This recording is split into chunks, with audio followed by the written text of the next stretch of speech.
Hey, everyone, and welcome to the Mark Prater podcast, where our aim is to connect our global family of churches with our executive director.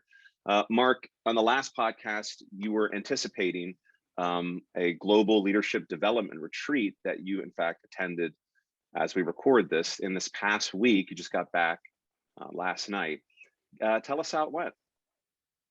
It was outstanding, Ben. I don't think I had expectations of what to expect, but it exceeded my expectations. I didn't have, Great. maybe is the way to say it. And just if you weren't listening last week, just a reminder, we gathered this past week in Southern California with men that we believe, and now it's confirmed, these men are global leaders for Sovereign Grace, just to do a global leadership development retreat.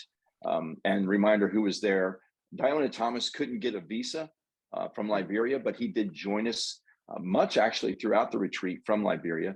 Dave Taylor from Sydney, Australia, who led the retreat. Carlos Contreras from Juarez, Mexico. Jeff Joe from Manila, Philippines. Barnabas from Nepal. Ed O'Mara, who's an American, but moving to Italy to plant a Sovereign Grace church there. He's actually moving in July. And Joselo Mercado, who obviously our listeners know, travels throughout Latin America. And then John Payne joined us for about a day and a half. Eric Trebetsky joined us for yesterday afternoon, and I had the joy of being there as well. And so that's who was represented. And it was just an outstanding week. God blessed it in many ways. First of all, just being around these men was so helpful because they're godly men. They're humbling to be around, and they're faith building to be around. First of all, because of their Christ likeness, but also because of what they're facing in their different nations as they do gospel ministry, as they advance the gospel through church planting. That's very both humbling and faith building. There's just times when they're being persecuted or they're in dangerous situations, and they respond to that with even more faith. So that was wonderful. I think the other thing about being around them, for me, and I think this will be for Americans in the years to come as we become more of a global family of churches, it's just good to learn from them because they're in a different ministry context. They're in a different cultural context. And even though they share our statement of faith and certainly imbibe our 7 shared values, how those get worked out can be a little bit different culturally. Sure. And I remember a few times during the week where I just thought, I think like an American. I've got to learn from these men. So I think that'll be our experience in the coming years, which I think will strengthen our family of churches as we seek to advance the gospel together globally. Amen. I mean, I had the privilege of visiting Carlos Contreras, who was at the retreat in Mexico, in Juarez, with Ricky Alcantar and some other guys a few weeks ago.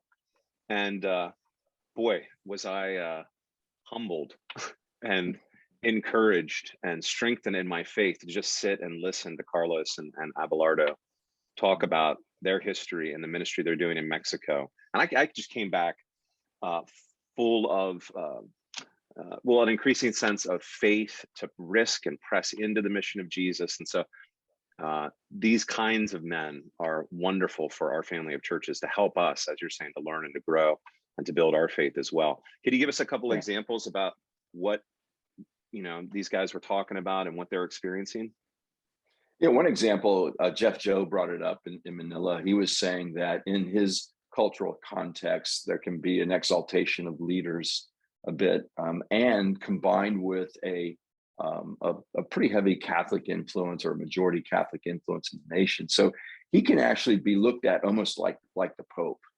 And he's obviously very uncomfortable with that. He wants Christ exalted in all that he does. And so he was saying, what do I do with that? How do I help people transition from sort of that mentality to just them seeing me as a pastor? He talked about some of the things that he's doing, which I thought were very good. For example, they would use the phrase Reverend Jeff or Reverend Joe, and he's just moving them away from that. That it just takes time. But when he asked the question, I'm like, I don't really face that here. I don't know how much I can help you. But we talked about it. Carlos actually had some good ideas in that conversation, as well as Dave Taylor. So that's just an example of what we were talking about. There's also just guys that are facing some persecution, and just asking how they should do ministry in those kind of contexts, which I'm just not able to help with. Mostly what I can do is encourage them. But it's a reminder that we have sovereign grace pastors who are doing ministry in other parts of the world that are facing things we just don't face here in the States. And yet at the same time, they are passionate about reaching the lost with the good news of Jesus Christ. It's pronounced in their lives and in their ministry. So they're planting churches despite the challenges they're facing, and they're planting churches in some difficult areas. So I think I've mentioned this before. Carlos is talking about planting a church in Reynosa, which is a dangerous town because of gangs there and gang conflict there. But he hopes to do that in the next couple of years. And then a city of Oaxaca in Mexico, where he hopes to reach more people with the gospel. Jeffrey Joe is planting churches right now and has plans to plant more.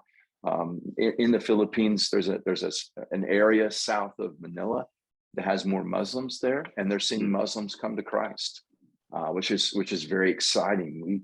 We really don't have those same kind of stories here in the States like he does, and he just has a heart to see the lost reach with the gospel. So just hearing those things was just faith building and humbling at the same time. That's excellent. Yeah, I've actually enjoyed getting to meet, I think, most of those guys. And I think before the podcast, we were talking about this. They're the kind of men that you think, I want to be like you when I grow up.